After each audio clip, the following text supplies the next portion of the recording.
नमस्कार। आज हम इतिहास को जरा अलग नजरिए से देखेंगे, उन आंखों से जो हजारों मील दूर से चलकर भारत आई।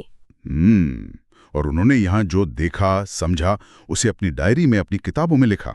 सोचिए जरा। हाँ, और कमाल की बात यह है कि इनके जो वृत्तांत हैं वो हमें अक्सर जो दरबारी इतिहासकार होते थे उनसे एक अलग तस्वीर दिखाते हैं। हाँ, चाटुकारिता से परे। बिल्कुल, ये किसी के वेतनभोगी नहीं थे, अपने अनुभव लिख रहे थे, ज्यादा जमीनी हकीकत। सही कहा। हमारे पास कुछ स्रोत हैं, एक वीडियो विश्लेषण है, यात्रियों की सूची भी है।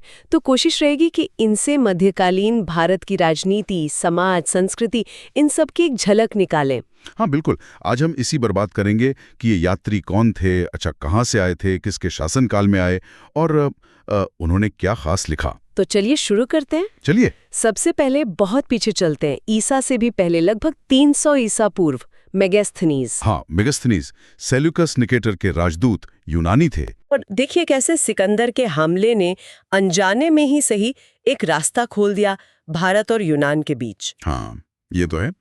अच्छा, फिर सदियां बीती और चीन से यात्री आने लगे बौद्ध धर्म के लिए। बिल्कुल। फाहियान का नाम आता है 5वीं सदी की शुरुआत में, गुप्त काल में, चंद्रगुप्त द्वितीय के समय। और फिर सबसे मशहूर शायद ह्यूएनत्सांग 7वीं सदी में। हाँ, ह्यूएनत्सांग हर्षवर्धन के समय आए और काफी लंबा रहे, करीब 15 साल। नालंदा में पढ़ाई भी की। अच्छा। उनकी किताब सीयू की मतलब पश्चिमी दुनिया का रिकॉर्ड, वो तो उस दौर के भारत का, खासकर बौद्ध धर्म की स्थिति, शिक्षा व्यवस्था, इन सब का बहुत महत्वपूर्ण दस्तावेज है। हाँ। इत्सिंग बिथेसी दौर में। तो इनका मकसद ज्यादातर धार्मिक था। हाँ, मुख्य रूप से धार्मिक, बौद्ध धर्म की जन्मभूमि देखना, समझना, पर उन्होंने समाज के बारे में भी लिखा है। अच्छा, तो यूनानी हो गए, चीनी हो गए, फिर तस्वीर बदलती है इस्लाम के उदय के बाद। हाँ, 7वीं सदी के बाद जब अरब और फिर तुर्क आक्रमण हुए तो उनके साथ मुस्लिम यात्री और विद्वान भी आए, जैसे अल मसूदी 10वीं सदी में। उस समय तो भारत में कोई एक बड़ी सत्ता नहीं थी, वो कन्नौज वाला संघर्ष चल रहा था। बिल्कुल, पाल, प्रतिहार, राष्ट्रकूट, वो त्रिकोणीय संघर्ष का दौर था। अल मसूदी के लेखन से उस उथल-पुथल का अंदाजा लगता है। और फिर 11वीं सदी में अलबरूनी, महमूद गजनवी के साथ। अलबरूनी तो खैर सिर्फ यात्री नहीं थे, वो एक बहुत बड़े विद्वान थे। हाँ, उनकी तहकीक-ए-हिंद के बारे में तो बहुत सुना है। यकीनन, भारत की खोज वो सिर्फ यात्रा विवरण नहीं है, वो उस समय के भारतीय दर्शन, विज्ञान, गणित, समाज, इन सब का एक बहुत गहरा और कह सकते हैं कि तटस्थ विश्लेषण था। मतलब मुस्लिम दुनिया के लिए भारत को समझने की एक नई खिड़की। बिल्कुल। और ये यात्री अक्सर उत्तर पश्चिम से आते थे, जो भारत में आने का पारंपरिक रास्ता रहा है। ठीक है, तो अब तक ज्ञान और धर्म की तलाश वाले यात्री देखें, लेकिन यूरोप की नजरें तो भारत के व्यापार और दौलत पर भी थीं। हाँ, यहीं से कहानी में यूरोपीय व्यापारी यात्रियों का प्रवेश होता है, जैसे वेनिस के मार्को पोलो 13वीं सदी में। वो रेशम मार्ग से आए थे, दक्षिण भारत पहुंचे थे शायद। हाँ, रेशम मार्ग से होते हुए दक्षिण भारत। काकतीय और पांड्य राजवंशों का समय था वो। अब क्योंकि वो व्यापारी थे तो उन्होंने व्यापार की बातें ज्यादा लिखी होंगी, बंदरगाह, मसाले, मोती। बिल्कुल, उनका नजरिया साफ तौर पर आर्थिक था।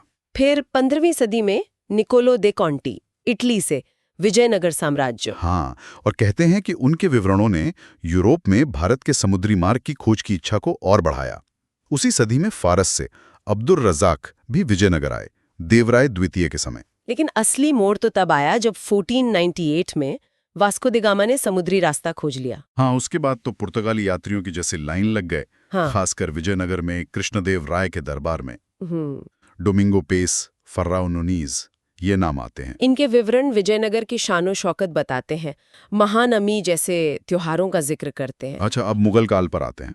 यूरोपीय ताकतें अब ज्यादा सक्रिय हो रही थी। सही। 1608 में ईस्ट इंडिया कंपनी के विलियम हॉकिंस आए जहांगीर के दरबार में। हाँ। पर उन्हें कोई खास तवज्जो नहीं मिली। हाँ, सुना है। लेकिन जब 1615 में सर थॉमस रो आए, जो इंग्लैंड के राजा जेम्स प्रथम के बाकायदा राजदूत थे, तब बात बनी। जहांगीर ने उन्हें इज्जत दी, सूरत में फैक्ट्री की इजाजत भी दी। इससे यह भी पता चलता है कि मुगल शासक कंपनी के एजेंट से ज्यादा सीधे राजा के दूत से बात करना पसंद करते थे। ये दिलचस्प फर्क है। इसी दौर में फ्रांसीसी भी आए, टैवेनियर और बर्नियर। हाँ, टैवेनियर हीरों के व्यापारी थे। भारत की हीरे की खादानों के बारे में उन्होंने काफी लिखा। और बर्नियर, वो तो चिकित्सक थे शायद। जी, चिकित्सक थे। और उन्होंने वो जो उत्तराधिकार का युद्ध हुआ था दारा शिकोह और औरंगजेब के बीच, हाँ, बहुत खूनी संघर्ष था वो। उसको अपनी आंखों से देखा था। उनकी किताब travels in the Mughal empire Mughal दरबार, समाज, जमींदारी व्यवस्था, इन सब पर काफी रोशनी डालती है। एक और नाम है निकोलाओ मनुची, इतालवी थे वो, तो दारा शिकोह की सेना में तोपची भी रहे। बाप रे।